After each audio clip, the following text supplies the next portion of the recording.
Singapore is a country to the south of Malaysia. In fact, it's very small that you can drive from the far west to far east in less than an hour. But despite its size, there are many great things about this country. It's a global financial center, ranked number 3 after New York City and London, the best planned city in the world, and has the best airport. The title they just got back from Doha Hamad in Qatar. And in art, Singapore has been holding their own Biennale since 2006. And if you're not familiar with the term Biennale or Biennial, it's a big-scale contemporary art exhibition that is being held every 2 years. It's highly anticipated and play an important role in the art world. Singapore Biennale is actually the first Biennale I've been to in 2016. Back then, Thailand hadn't had any Biennale. I was still an art student and my teacher recommended us to go since Singapore is not very far anyway. The title for that year was An Atlas or Mirror, which is about shared history and culture between countries around Singapore and Southeast Asia. When I was there, I thought, wow, this is so Singapore. Like, the words fit really well in the context of Singapore. Some wouldn't make much sense outside either. Like this hyper-realistic drawing of trash displayed on the ground, which is an uncommon sight only in Singapore. Probably is very clean here,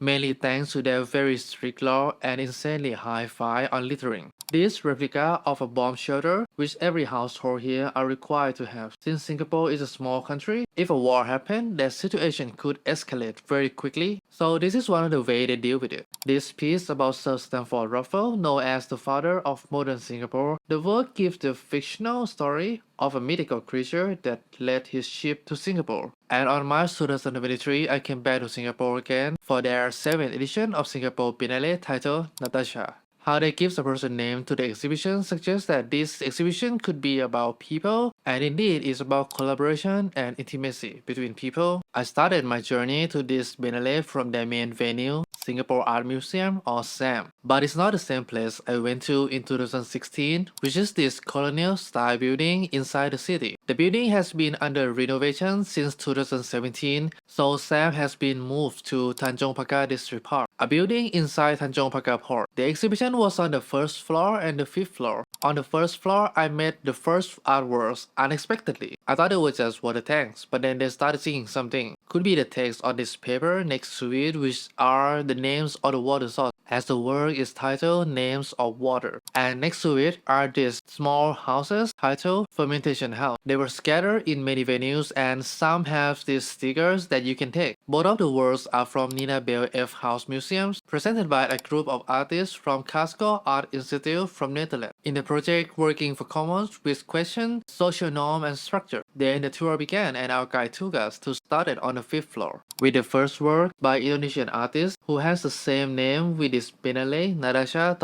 The work gives some vibes of graffiti and comics. It's about the ritual ceremonies of Minahasa people, an ethnic group natives to Indonesia. On another side, a female figures giving a contrast to the actual ritual, with most participants are male. Next to the installation, this series of work by Korean artists, made with non-traditional material. Here, we have eggshells, toothpaste, dustpan, towel, and many other things that the artist found in his studio. Each has a story of their own, giving views on society and life. Then this life-size doll sculpture with a video projected on it, titled Afterwards Regret Rises in Our Memories, Even for Bygone Hardship, from a Thai artist, Araya Rajamrensu. For a while, her works have been about her dogs, which are her best friends.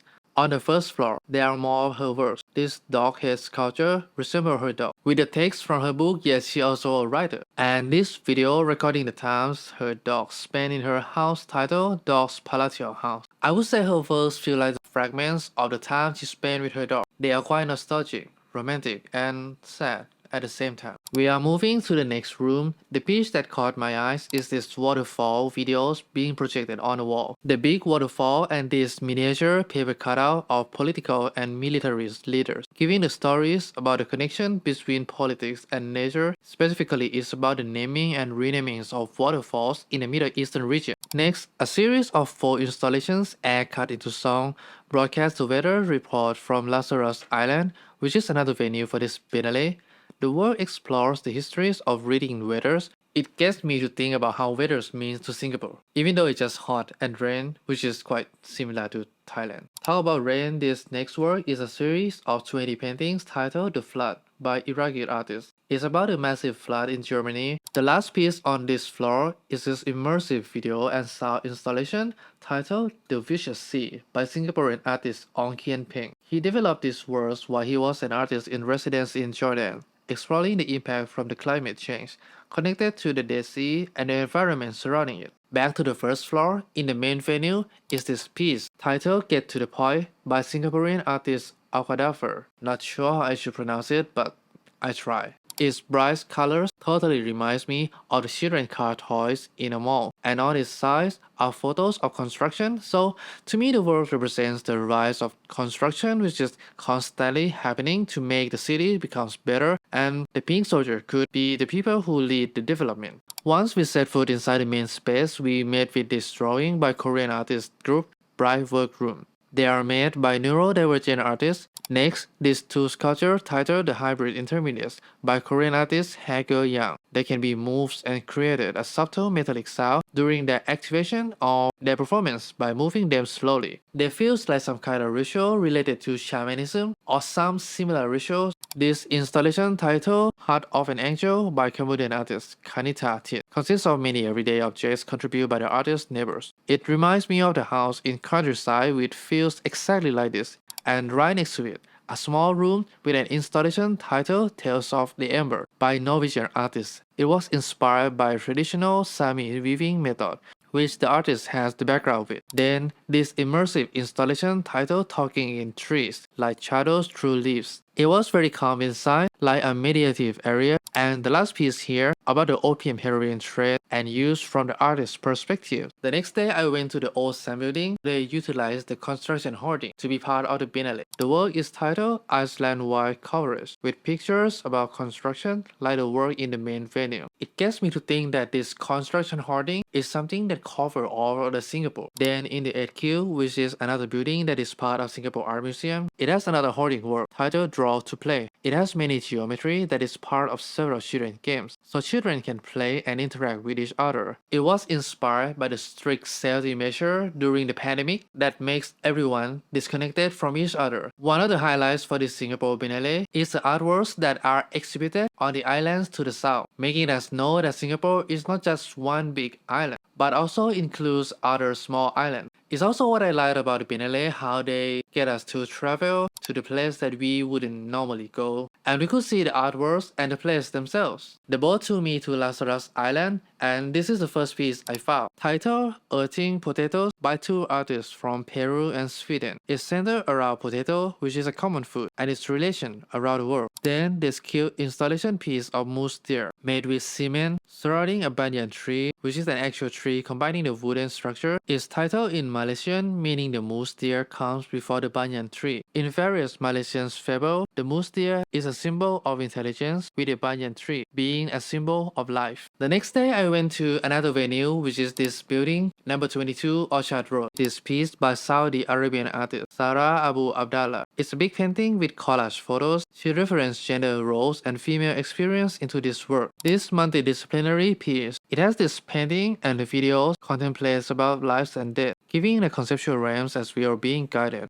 Next, these installations display various objects that were parts of building a learning community. It's made by the community from India called Soy, from Sanctums of Inspired Learning. You can see many crafts and drawing and the videos about how they created a learning community. Then the last room here with an installation made with fabric, tree branches, and flowers from Brazilian artist Daniel Lee. By the use of organic things, his work showed the decaying of things with the flowers that withers along with the smell inside this room. Next, I took a train and a little walk to Kit Playfield in city residential area. It's a greenhouse pavilion with plants and gardening stuffs, titled The Pavilion of Regrets from Chinese artist Trevor Young. He found that during COVID, there was a rise in houseplant demand and made this piece that the audiences can donate and take things from inside. The site also very close to one of the biggest HPD in Singapore, which is a background while viewing the works. And then I walked past this plant cover building to the last piece on my trip, titled The Library of Unread Books